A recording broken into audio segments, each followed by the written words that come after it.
बंधुओं और भगिनींनो, मंचावर उपस्थित पक्षाचे अध्यक्ष रेखाताई ठाकूर,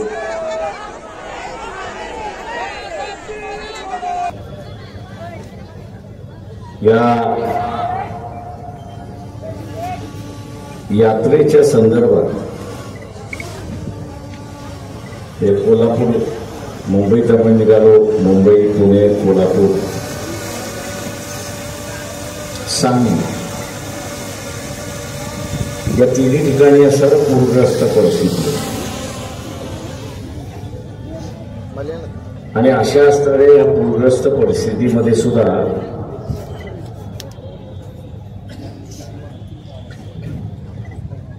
ओबीसीचे असणारे कार्यकर्ते, पक्षाचे असणारे कार्यकर्ते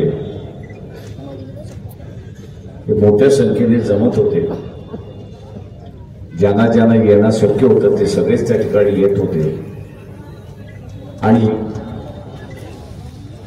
ही यात्रा सफल कशी होईल आणि आपला प्रश्न कसा तसाच लागेल याच दृष्टीने त्या ठिकाणी बघतो.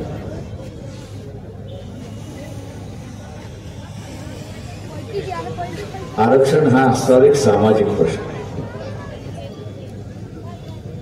त्याला राजकीय वळण लागता कामा नये हे आम्ही असताना अगोदरपासून त्या ठिकाणी प्रयत्न करतो. आणि म्हणून ही जेव्हा यात्रा संकल्पित केली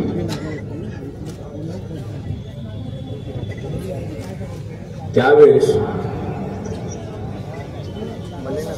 ही पक्ष म्हणून राहील असं नाही तर ती सामाजिक म्हणून राहील. आणि या दृष्टीने आम्ही असं जे या आरक्षणामधले स्टेक होल्डर्स आहेत, छगन भुजबळ असतील, त्याच्यानंतर वेगवेगळ्या पक्षाचे असणारे पदाधिकारी असतील, शरद पवार आहेत, काँग्रेसमधले असणारे आहेत,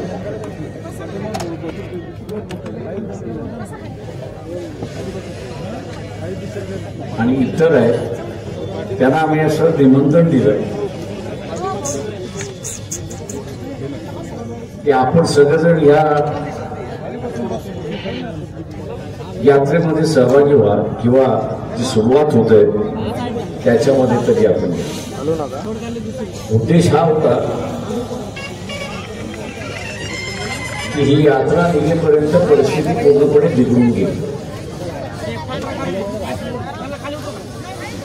इथपर्यंत बिघडून गेली होती की काही जणांचे असणारे संदेश यायला लागले दोन्ही बाजूने. म्हणजे एका बाजूचा असं ना दोन्ही बाजूने इथे बहिष्कार पडायला लागलाय, इथे कोणी दुकानात जायला तयार नाही, अमुक जायला तयार नाही, आमच्याशी कोणी बोलत नाही, कोणी असणारं लग्नावरती बहिष्कार घालते. म्हणजे राजकीय प्रश्नाचं सामाजिकरण होण्याच्या मार्गावरती. आणि या राजकीय प्रश्नाचं सामाजिकरण होऊ नये या दृष्टीने आम्ही या सगळ्यांना बोलवलं. आजही असं मी म्हणेन की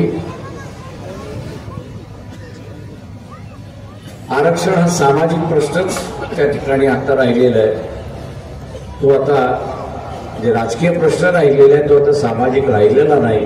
तर तो राजकीय जरी असला तरी त्याचा तोडगा निघाला पाहिजे. आणि म्हणून आजच्याही असणाऱ्या या जाहीर सभेला आणि सगळ्यांना पुन्हा त्या ठिकाणी बोलवलं. परंतु दुर्दैव असं म्हणेल की राजकीय भूमिका कोणी घ्यायला तयार नाही. जरांगे पाटील यांची जी मागणी आहे की मराठा समाजाला ओबीसीतून आरक्षण द्या ही त्यांची मागणी आहे, पहिली मागणी. आणि दुसरी मागणी ही आहे की सगळे सोयरे यांनाही त्या ठिकाणी आरक्षण मिळालं पाहिजे. या ज्या दोन मागण्या आहेत या दोन मागण्यांच्या संदर्भात मी असायला मानतो की राजकीय पक्षाने भूमिका घेतली असती तर कदाचित ते महाराष्ट्रामध्ये झालं ते झालं नसतं. राजकीय पक्षाने न भूमिका घेतल्यामुळे समाजानेच भूमिका घेतली. ओबीसी समूह जो होता तो म्हटला आमचा असणाऱ्या जरांगे पाटलाच्या मागणीला विरोध आहे आणि आम्ही विरोध करतो.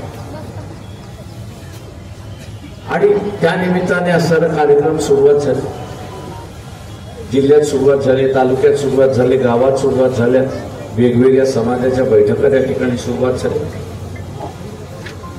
आणि दुसऱ्या बाजूला जरांगे पाटील यांच्या असणाऱ्या नेतृत्वाखाली एक प्रचंड मोठं आंदोलन उभं राहत राहिलं की त्याच्यातून माझ्या अगोदरच्या असताना अनेक वक्त्यांनी की दहशत कसं निर्माण केलं जातं अशी असताना परिस्थिती.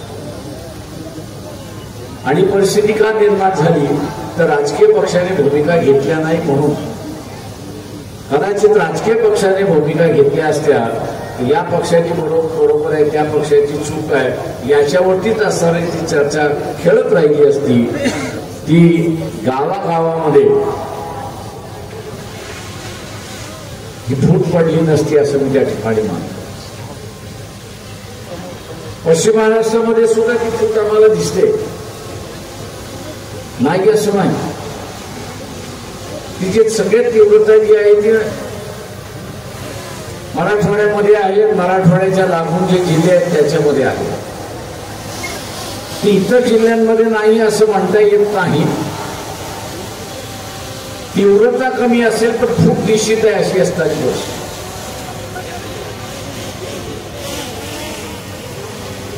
आणि त्या फुटीमध्ये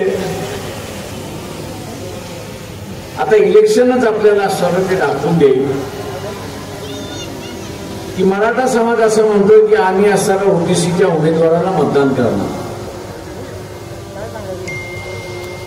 आणि ओबीसीचा असणारा म्हणतोय की आम्ही असणारा मराठा समाजाला मतदान करणार नाही कारण आमचं आरक्षण आम्हाला वाचवायचं आहे. आणि हा म्हणतोय की आम्हाला ओबीसीतून आरक्षण घ्यायचं आहे म्हणून आम्ही असणारा आमच्या याच्यामध्ये राहणार. 14 तारखेला किंवा 29 तारखेला जरांगे पाटील यांची असणारी भूमिका बाहेर पडेल असं आपण की इलेक्शन लढणार की न लढणार. त्यांनी इलेक्शन लढलं तर राजकीय धार अजून येईल असं मी त्या ठिकाणी मानतो. राजकीय धार अजून येईल असं मी त्या ठिकाणी मानतो. आणि त्यावेळेसही दक्षता घ्यावी लागेल की ही राजकीय धार सामाजिक परिवर्तन होत नाही आणि समाजामध्ये द्वेष होत नाही याची असणारी दक्षता घेतली. आम्ही ही ज्यावेळेस यात्रा काढली त्यावेळेस बरीच नावं मोठं ठेवायला सुरुवात झाली. नवीन नाही, मी गेले 40 वर्ष बघत आलेलो आहे की स्वतःला काही सुचत नाही मग दुसऱ्यावरती टीका करायला सुरुवात आहे. आणि त्याच्यामधले आंबेडकरी चळवळीतले बांडगुळ जी आहे ती पहिल्यांदा असतात हे आपण लक्षात.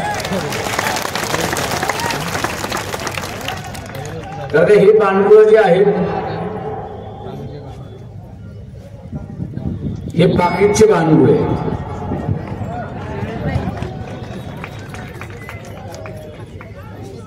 आणि त्याच्यावर त्यांनी सुरुवात केली. पण आज मी खात्रीला एक सांगू शकतो की जरांगे पाटील यांनी जरी म्हटलं मी इलेक्शन लढतो तरी हे राजकीयच भांडण राहील, सामाजिक भांडण होणार नाही.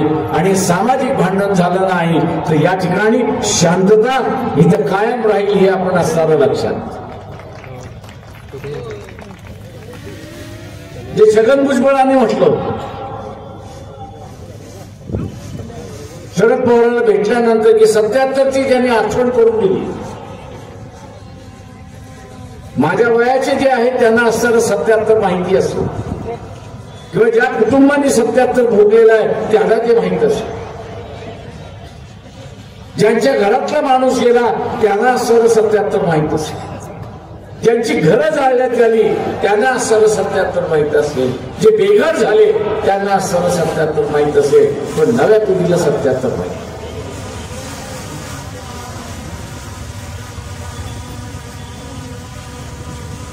त्यांच्याकडे 77 सारखी परिस्थिती.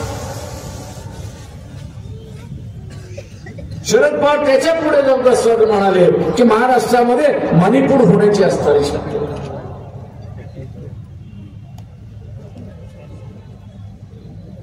मणिपूर होण्याची असणारी शक्यता. आता एक मोठं चॅलेंज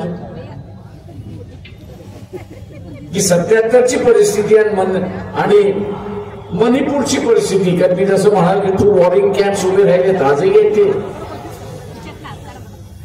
एका बाजूला मराठा समाज आहे, दुसऱ्या बाजूला असणारा ओबीसी आहे.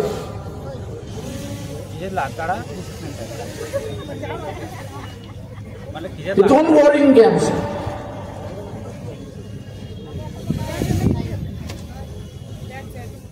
आजही काम आजही त्याच्यात ते विधानसभेच्या निवडणुकीपर्यंत कायम राहील असं मी मानतोय. त्याची तीव्रता किती राहिली आता मला सांगता येईल.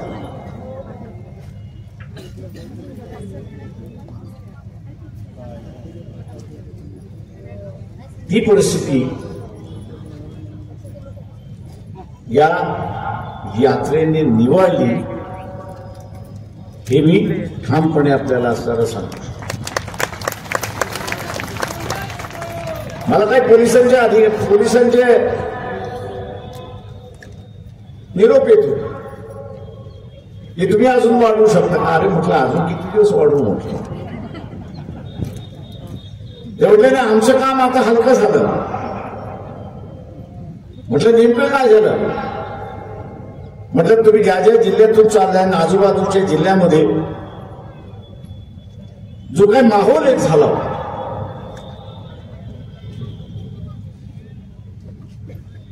एकमेकाकडे न बघण्याचा जो माहोल झाला,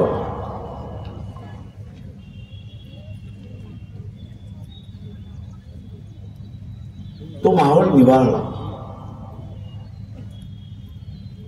तो माहोल शांत व्हायला लागलेला. आणि म्हणून मी म्हणालो की ह्या आंदोलनाचं फलश्रुती काही असेल तर छगन भुजबळ यांनी सांगितल्याप्रमाणे 77ची परिस्थिती आणि शरद पवार यांनी म्हटल्याप्रमाणे या ठिकाणी मणिपूरची परिस्थिती ही आता होऊ शकत नाही असं या यात्रेने त्या ठिकाणी साध्य केलं. पण दुर्दैव आहे, परिस्थिती सांगतात काय होतात. मुख्यमंत्री आणि मंत्री होण्यामध्ये असणारा गर्क आहेत, पुढीला मुख्यमंत्री करण्यामध्ये गर्क आहेत, पण लोकांना शांत करण्यासाठी वेळ नाही अशी असणारी परिस्थिती किंवा ती डेअरिंग नाही असं.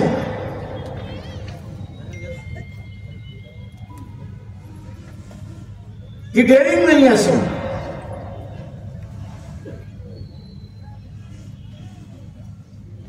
तर ह्या राजकीय पक्षांच्या दोऱ्या कोणाच्या हातामध्ये आहेत याची मला जाणीव. या राजकीय पक्षांच्या दोऱ्या कोणाच्या हातामध्ये आहेत याची मला जाणीव आहे. त्यांनी म्हटलं बोला ते हे बोलतात, त्यांनी म्हटलं गप बसा ते हे बसतात.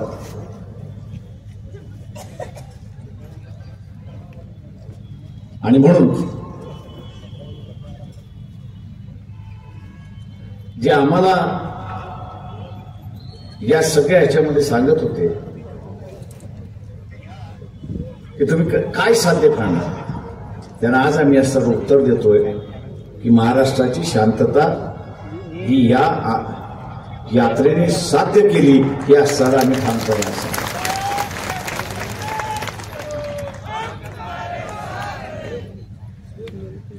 इथे अनेक वक्ते मला ते सांगण्याची गरज नाही. इथे आलोतेदार बोलवतेदार हा असणारा पूर्णपणे निघालेला.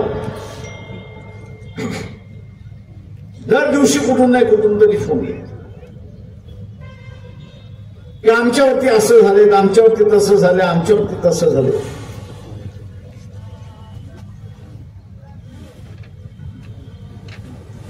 काही जणांनी असताना आपल्याला या ठिकाणी कशा प्रकारचं दडपशाही आहे ते आपल्याला या ठिकाणी सांग.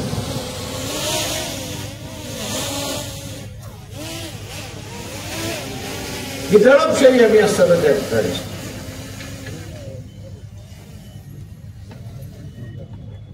आज यात्रेने काही साधलं असेल तर ती दडपशाही संपली, ती दडपशाही संपली आणि आता तो शाश्वत वाटतोय की आपल्याला आता कोण नाही कोणतरी मदत करू शकतं आणि वंचित बहुजन आघाडी आपल्या पाठीमागे उभी.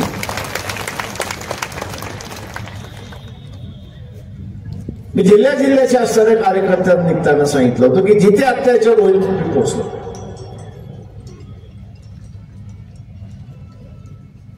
हे सगळ्या कार्यकर्ते जे गेले होते त्याच्या सर्व जाहीर आभार मानतो की त्यांनी जाऊन लोकांना मदत केली आणि त्याला सारा दिलासा.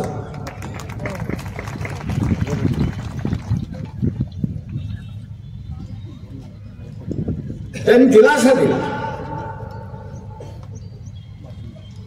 आणि आज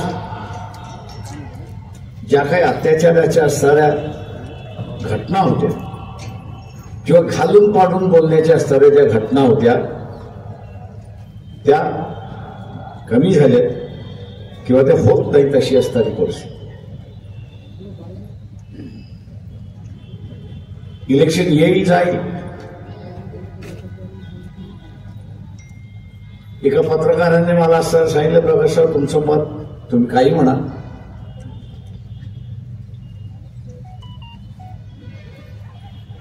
पण ते म्हटलं तुमची अर्धी बोट जळली. मी म्हटलं कसं काय? तुम्ही जरांगे पाटील यांना असताना पाठिंबा देत नाही म्हटलं. त्यावेळेस त्यांना भेटलो त्यावेळेस माझा पाठिंबा नव्हता त्यांच्या मागणीला आणि आजही नाही. त्यावेळेसही असं सांगत होतो की तुम्ही ज्या पद्धतीने मागताय त्या पद्धतीने तुम्हाला आरक्षण मिळणारच नाही. आणि खाजगीमध्ये असताना सांगितलं होतं की हा प्रश्न मंडल कमिशनच्या वेळेस आला होता, परंतु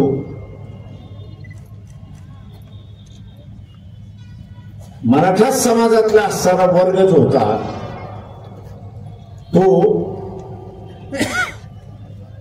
फरक करायला तयार नव्हता. मी आज ज्याला निजामी म्हणतो हा निजामी मराठा आणि रयतेतला मराठा. म्हणजे त्यावेळेस आम्ही असताना म्हणत होतो की याच्यातला असणारा फरक करा की जो परंपरेनं जमिनीचा मालक झाला, वारसा हक्काने जमिनीचा मालक झाला, आणि दुसरा जो शासनाच्या वेगवेगळ्या योजनेतून त्याला 4, 4.5, 5 एकरापर्यंत जागा मिळाली, हा असणारा एक वेगळा वर्ग तुम्ही करा तर तुम्हाला असणारा कुठेतरी नाही.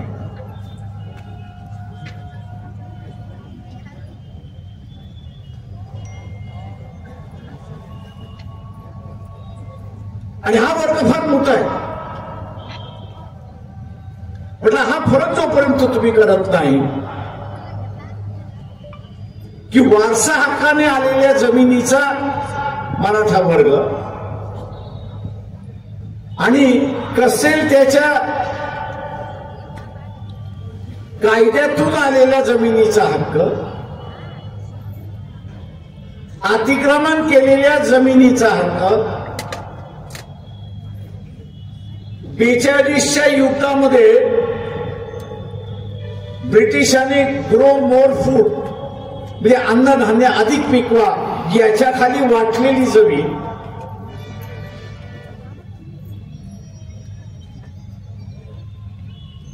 याच्यातला असणारा जो मराठा समाजाचा वर्ग आहे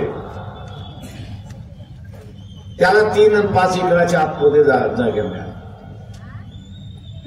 आणि तेही स्पष्ट होतं की तुम्ही भूमीहीन असाल तरच तुम्हाला मिळू शकते, नाही तर अजिबात मिळू शकते.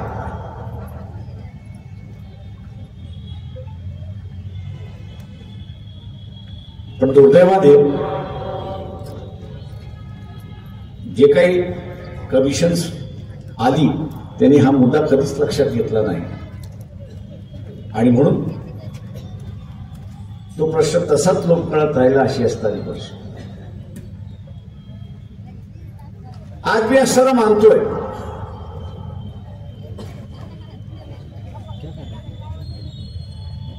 की जो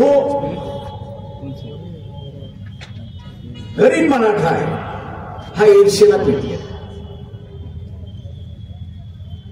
कुटुंब माझी गरिबी गेली पाहिजे. आता सरळ तलाठी बघा, ग्रामसेवक बघा, ते समोरासमोर दिसतात लोकांना. ओबीसीच्या वर्गातून आलेले आरक्षणामुळे आलेले आहेत. आणि म्हणून त्याला असं वाटतं की तो तलाठी झाला, तो ग्रामसेवक झाला, मला आरक्षण मिळालं तर मी सुद्धा ग्रामसेवक होईल आणि मी सुद्धा तलाठी होईल आणि माझी परिस्थिती चांगली करून घेईल. ज्याला इंग्रजीमध्ये डेमॉन्स्ट्रेटिव्ह इफेक्ट आपण म्हणतो तो त्याच्या डोळ्यासमोर आहे.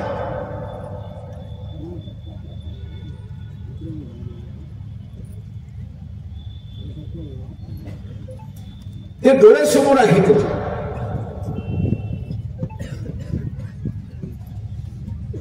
90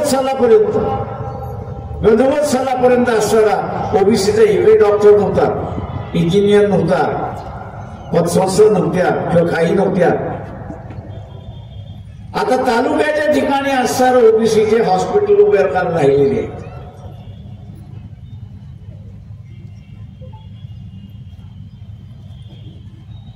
रमेश बारसकरांच्या मतदारसंघामध्ये मी असताना तिथं मोहळा होतो.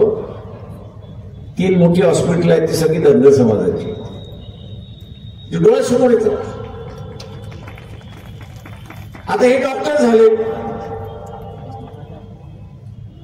झाल्यामुळे कर्ज काढलं, हॉस्पिटल उभं केलं. हा जो डेमॉन्स्ट्रेटिव्ह इफेक्ट आहे तो इथला असताना बोलतोय असं मी त्या ठिकाणी.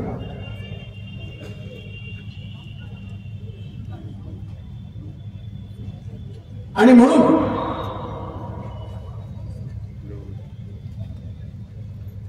हे राजकीय भांडण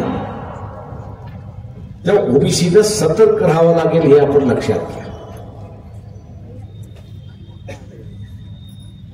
हे मला मान्य आहे की असणारा ओबीसी हा असणारा धार्मिक आहे, म्हणतो भारतीय जनता पक्षाचा मतदार आहे.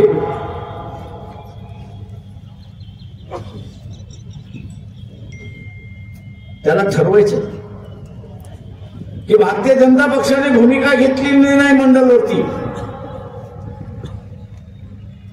ते ओबीसीचं आरक्षण वाचवणार का ही भूमिका त्यांनी घेतलेली नाही. त्यांनी ही भूमिका घेतलेली नाही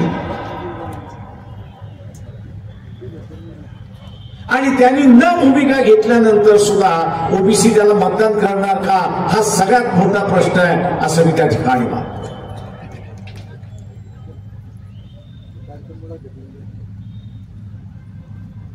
या इलेक्शन मध्ये ओबीसीला ठरवावं लागणार आरक्षण पाहिजे की नको.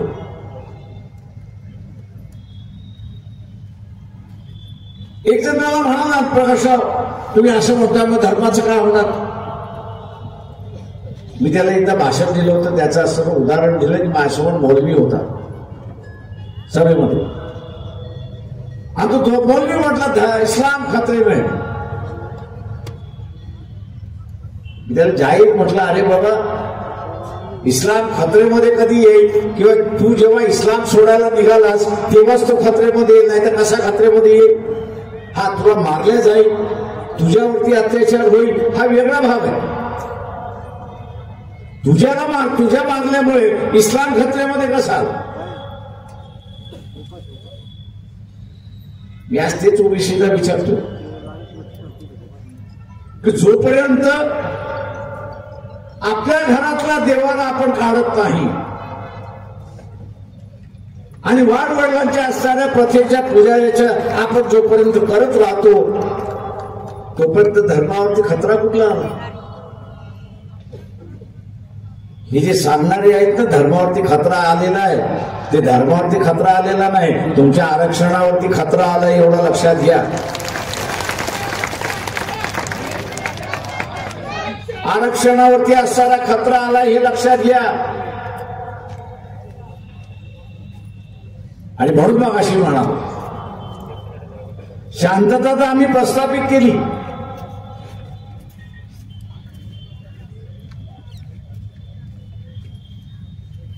परिस्थिती निवडली. आता इथे ओबीसीला ठरवायचंय की आरक्षण पाहिजे की नको. मी मुद्दाम राजकीय आरक्षण गेलं, मी हस्तक्षेप केला.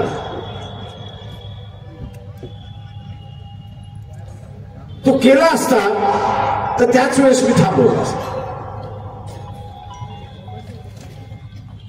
पण जे आरक्षण 90 साली आमच्या बरोबर, 80 साली 90 साली लढत होते, 80 साली 90 साली जे लढत होते ते म्हटले प्रकाशराव आपण आता ह्यांना चमच्याने भरवायचं नाही. आता हे लेकरू राहिलेलं नाही. जोपर्यंत जाणीव नव्हती तोपर्यंत आम्ही असं त्या ठिकाणी भरवत होतो. हे आता लेकरू मोठं झाले, शहाणे झाले, कळायला लागले. आता त्यांनी स्वतःहून पुढाकार घेतला पाहिजे आणि त्यांनी स्वतःहून पुढाकार घेतला तर आम्ही सगळेजण त्यांच्या पाठीमागे उभे आहोत. आम्ही सगळेजण त्यांच्या पाठीमागे असणारे उभे आहोत. आज ओबीसीचं मी असं सांगतो की तुम्ही पुढे आल्याशिवाय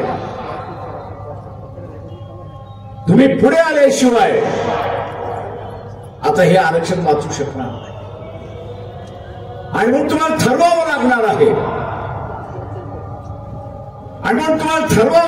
आहे, की या निवडणुकीमध्ये, या विधानसभेच्या निवडणुकीमध्ये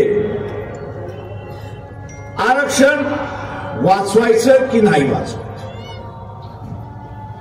जो पक्ष, राजकीय पक्ष आम्ही ओबीसीचं आरक्षण वाचवणार अशाच पक्षाबरोबर आपण असताना जुळलं पाहिजे.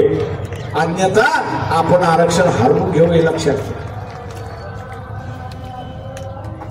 आपण आरक्षण लक्षात घेऊ त्या ठिकाणी. आणि म्हणून हे तुम्हाला असताना ठरवावं लागणार आहे. या इलेक्शनमध्ये, पुढच्या इलेक्शनमध्ये काय करायचं ते आपण असताना करा. पण या इलेक्शनमध्ये नाही. या इलेक्शनमध्ये ज्याला कुर्बानीचा बकरा मी असं म्हणतो, हे आरक्षण आहे हे आपण असताना लक्षात घ्या. आणि ह्या आरक्षणाचं कुर्बान होऊ द्यायचं का हे तुम्हाला सारं ठरवायचं आहे. आणि एकदा कुर्बान झालं की पुन्हा तुम्हाला मिळणार नाही हे जे लक्षात घ्या. पुन्हा कोणी लढायला या ठिकाणी येणार नाही, पुन्हा व्हीपी सिंग जन्माला येणार नाही आणि पुन्हा इथे असताना लढणारा वर्ग हा पुन्हा येणार नाही हे लक्षात घ्या. लढायचं जे आहे ते मताने फक्त लढायचं, शरीराने लढायचं नाही, डोक्याने लढायचंय, मताच्या स्वरूपामध्ये लढायचं. आणि यावेळेसचं मत ओबीसीने ठरवलं पाहिजे की जो पक्ष आरक्षण वाचवला, शाब्दिक नाही तर प्रत्यक्षात जो वाचवायला येणार आहे त्यालाच तुम्ही असताना मतदान दिलं पाहिजे. आणि त्याला तुम्ही असताना मतदान दिलं तरच तो तुमच्या बरोबर आहे, नाही तर तुमच्या विरोधातही लक्षात. इथे जाहीर झाले, घोषणा झाल्या की आम्ही असणाऱ्या 225 समाजाचे आमदार आणणार आहोत. आम्ही आमदारांना आणणार आहोत. आता हे 225 कोण येणार आहेत? झालेल्या लोकसभेचं उदाहरण आपल्याकडे आहे. एकही ओबीसीचा उमेदवारी दिली नाही, आणि उमेदवारी दिली नाही म्हणून एकही खासदार निवडून आला नाही, एकही खासदार निवडून आला नाही. उद्याची तीच परिस्थिती झाली, विधानसभेमध्ये तीच परिस्थिती झाली तर तुम्ही करणार काय? भारतीय जनता पक्षाला मतदान दिलं आणि त्यांनी उमेदवारी दिली नाही तर तुमचं आरक्षण वाचणार आहे? आरक्षणाची लढाई ही रस्त्यावरती लढल्या जाणार नाही, तर आरक्षणाची लढाई ही विधानसभेमध्ये लढल्या जाणार आहे. इलेक्शन होण्याच्या अगोदर ओबीसीच्या आरक्षणाला कुठलाच धोका नाही, पण विधानसभेच्या निवडणुका झाल्या आणि 100 खासदार 100 आमदार ओबीसीचे आले नाही तर निश्चितपणे खतरा झाला म्हणून असताना समजा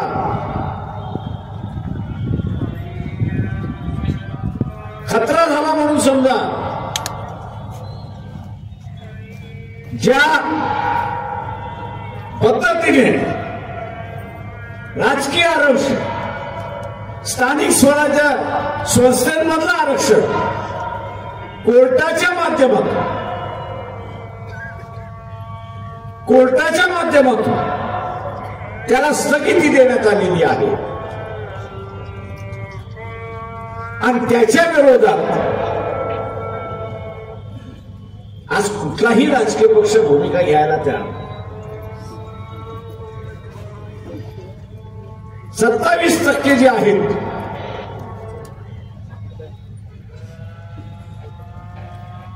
हे काय हवेतून आलेले आकडे नाही. 27%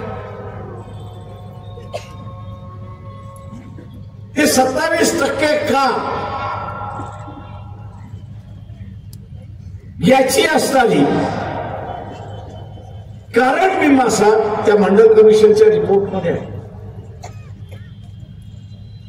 तो रिपोर्ट असा म्हणतो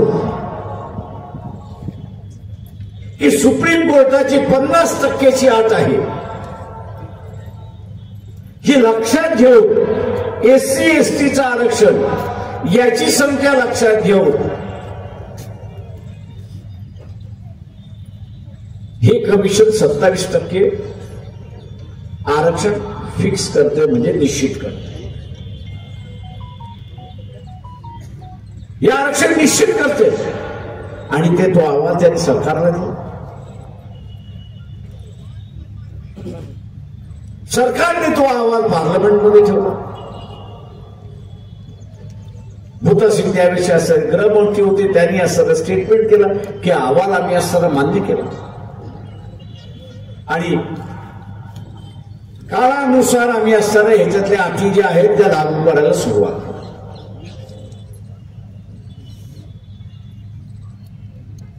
माझं सांगण्याचा मुद्दा हा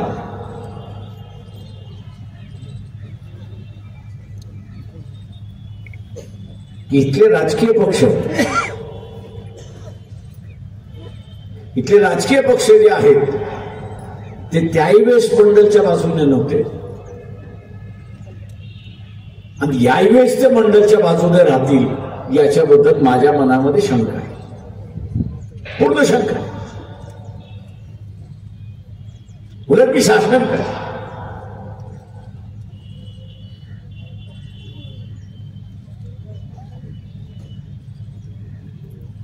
आज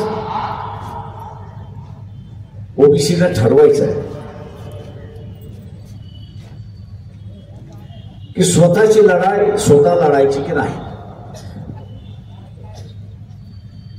स्वतःची लढाई स्वतः लढायची की नाही. मदत करणारे बरेच हात आहेत, मदत करणारे बरेच हात आहेत. मी आता म्हणेन की ओबीसीच्या दृष्टिकोनातून एक फायदा झाला.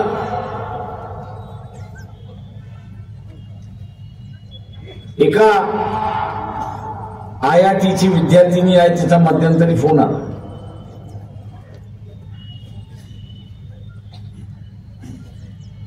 एससी मध्ये होती.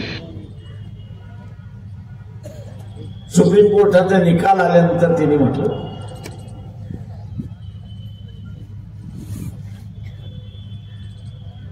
आतापर्यंत ते सुप्रीम कोर्टाच्या निकालाच्या संदर्भात पक्षाच्या वतीने आम्ही भूमिका मांडली होती.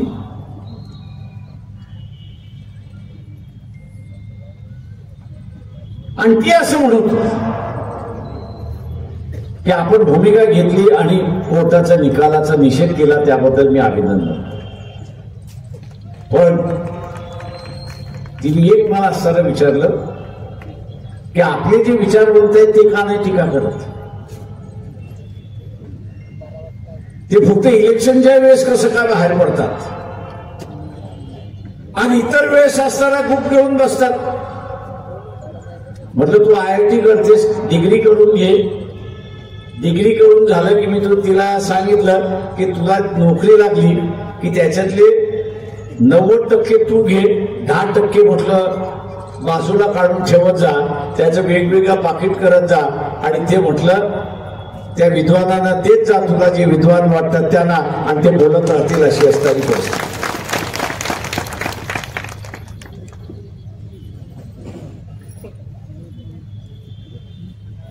म्हणजे अवस्था ही आहे. कदाचित हा निकाल नसता तो ओबीसी एकटे या ठिकाणी पडले असते. आणि म्हणून माझं आव्हान आहे आपल्या सगळ्यांना या ठिकाणी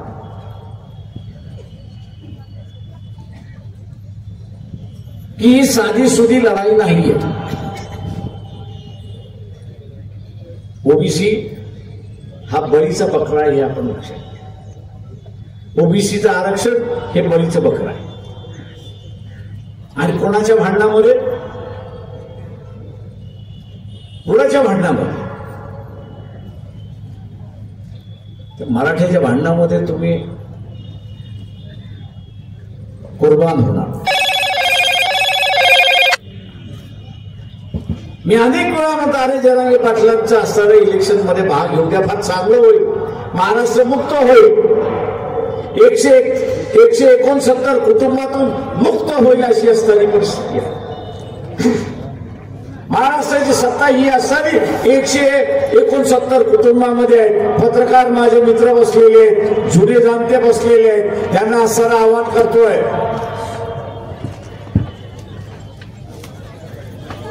की कधीतरी लोकांच्या बाजूने तुमची पेन चालू द्या.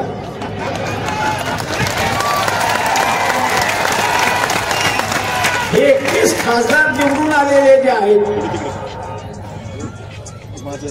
हे 31 खासदार निवडून जे आलेले आहेत ते एकमेकांचे नातेवाईक आहेत की नाही एवढंच फक्त असताना सांगू.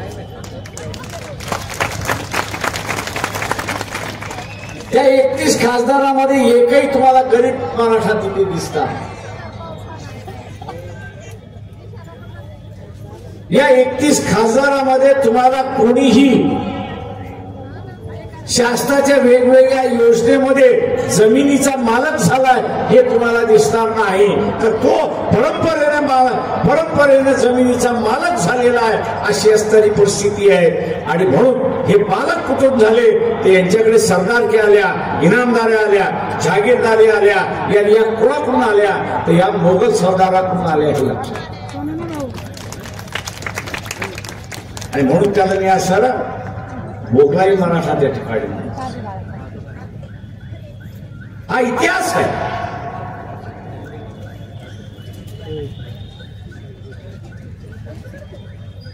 मराठ्यांना राजकारण काय करायचं असेल ते त्यांना करू दे. ओबीसीना माझं असं आव्हान आहे की आपण ठरवलं पाहिजे की आम्ही बळीचा बकरा होणार नाही. त्यांच्या राजकारणामध्ये आम्ही असणारा बळीचा बकरा होणार नाही. आम्ही आमचं असणारं राज्य निर्माण करू ही भाषा आपण आता बोलायला सुरुवात केली. आणि ते करायचं असेल तर 100 किमान आमदार ओबीसीचे या ठिकाणी आले पाहिजे. सत्ताधारी व्हायचं असेल किंवा आरक्षण वाचवायचं असेल तर 100 आमदार हे आपण ओबीसीचे केलेच पाहिजे. हा चंग आपण मानला पाहिजे. एक लक्षात घ्या की तुम्ही हा चंग बांधला नाही तर त्यांनी चंग बांधलेला आहे की तुमचं ओबीसीचं आरक्षण हे खुंटीला बांधून त्या ठिकाणी टाकायचं.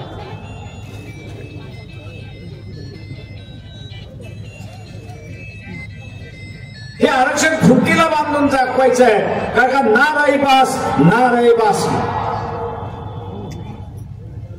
आज सूर कोण काढतंय,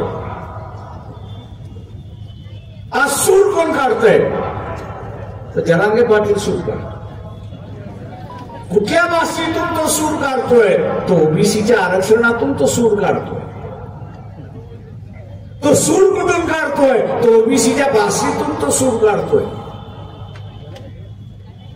आणि म्हणून हा जो सत्ताधारी मराठा जो आहे, निजामी मराठा जो आहे, त्यांनी असं ठरवलंय ना रई बास ना बजेगी बास. म्हणजे खुंटीला बांधलं, वाद उठाव झालेला आहे, त्यांच्या विरोधातला उठाव झालेला जो आहे, तो शमवतोय, तो दाबवतोय, तो सगळ्याच गोष्टी करताय. आणि म्हणून आपली असणारी आरक्षणाशी बांधिलकी वाचवलं पाहिजे. म्हणजे वाचवायचं असेल तर जे केलं पाहिजे ते केलं. पंढरपूरला असणारा धनगरांचं फार मी उदाहरण ते देतोय. पंढरपूरला असणारा अटल बिहारी वाजपेयी होते, त्यावेळी धनगरांचं फार मोठा संमेलन झालं. 5 लाखाच्या वरती धनगर समाज होता. अनेक कार्यकर्ते ओळखीचे होते. ते म्हटले प्रकाशराव आपलं साध्य झालं. म्हणजे काय साध्य झालं, 2 जागा आम्हाला लोकसभेच्या मिळतील का 2 महिन्याचं निवडणूक होईल. म्हटलं फार चांगली गोष्ट झाली. भारतीय जनता पक्षाची महाराष्ट्राची यादी जाहीर झाली आणि त्याच्यामध्ये एकही धनगराचं नाव. ते म्हटले प्रकाशराव अजून काय केलं पाहिजे.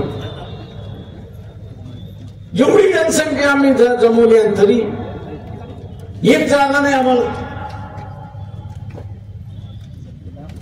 मी त्यांना म्हटलं कदाचित तुम्ही मूठ बांधली असती तर त्यांना तोडता आली नसते. तुम्ही मुठीच्या ऐवजी एकटे गेलात आणि म्हणून मोडायला शक्य. म्हटलं त्याच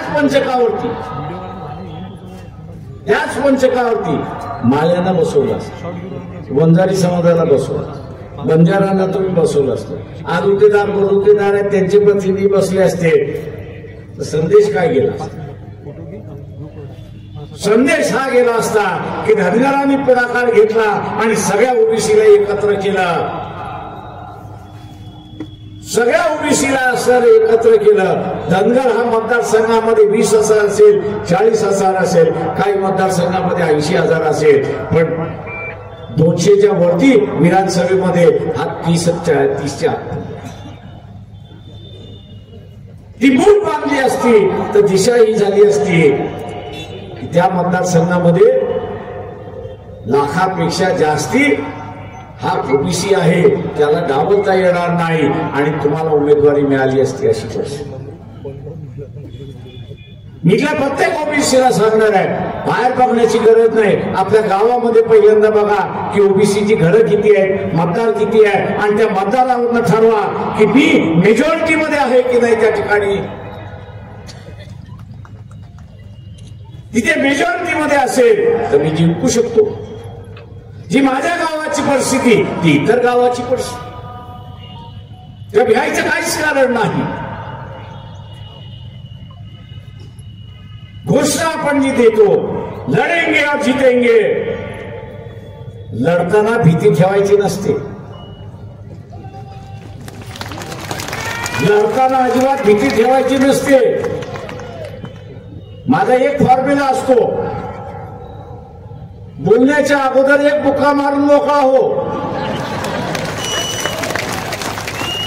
तुम्ही एक बुक्का मारला की समोरचा म्हणतो अजून काय करणार आहे का, तो वाट बघतो, आपण दुसरा मारून मोकळा व्हायचा. भीती आपल्याकडे नाही, भीती दुसऱ्याकडे.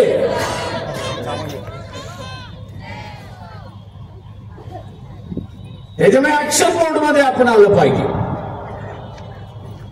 आणि ऍक्शन मोड मध्ये येऊन आपण सांगितलं पाहिजे की कुठल्याही परिस्थितीमध्ये आम्ही असणारा 100 ओबीसीचे आमदार काय आणल्याशिवाय राहणार नाही.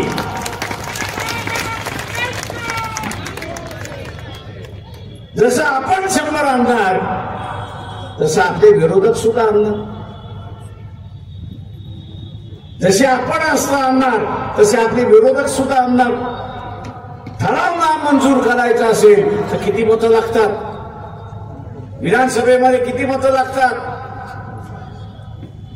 किती? 145. उरलेली 45 कशी आणायची? SC ST आहे. आता हे SC ST आणायचे असतील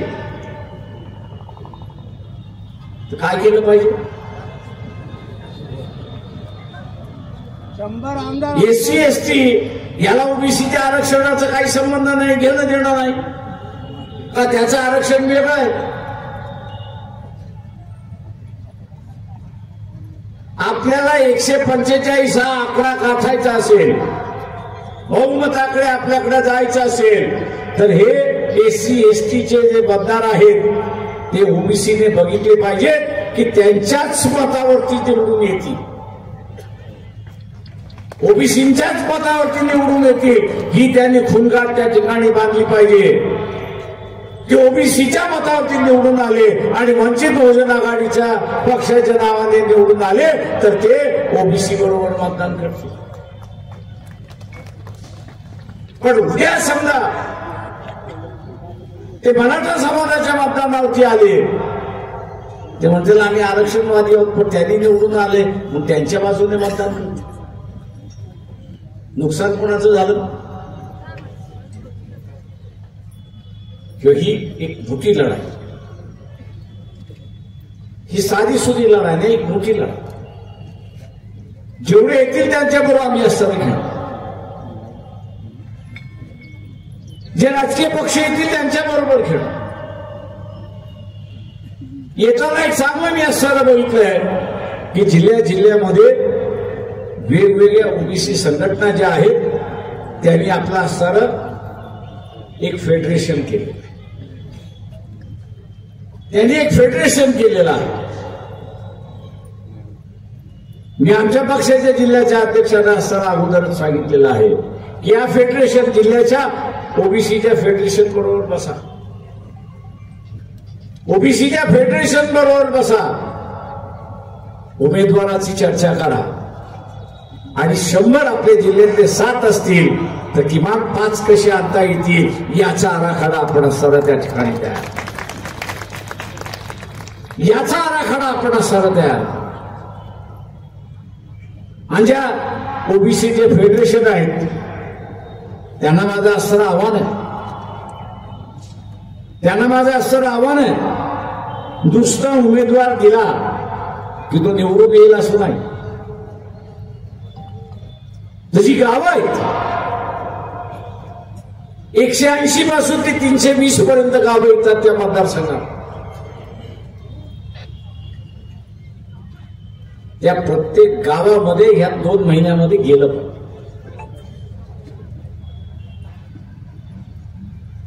यांचं आम्ही यात्रा निघण्याच्या अगोदर नोव्हेंबरमध्ये इलेक्शन घेण्याचा प्लॅन आहे. पण आता ते दिवाळीच्या अगोदरच घेण्याच्या मनस्थितीमध्ये आले. तुम्हाला वेळ देणार नाही. इथे घोषणा झाली 20 दिवसामध्ये तुम्हाला असताना मतदानाला ते पाठवतो. मला त्याला वेळ द्यायची नाही कारण ते अगोदर सत्तेमध्ये बसले, आपण काही सत्तेमध्ये बसलेलो नाही. तेव्हा आपल्यालाही असताना शांत बसता येणार नाही, तेव्हा आपल्यालाही शांत त्या ठिकाणी बसता येणार नाही. आपल्यालाही तयारी करावी लागेल. जर 100 ओबीसीचे आमदार आणायचे असतील आणि राखीव जागेचे आमदार हे आपल्या बाजूने घ्यायचे असेल तर आपल्याला आतापासूनच कामावं लागेल आणि प्रत्येक गाव हे पिंजून काढावं लागेल, त्या मतदारापर्यंत आपल्याला पोहोचावं लागेल आणि विजय हा खेचून आणावा लागेल. मी अपेक्षा धरतो इथल्या सगळ्या लढाऊ ओबीसी संघटना ज्या आहेत त्यांच्याकडून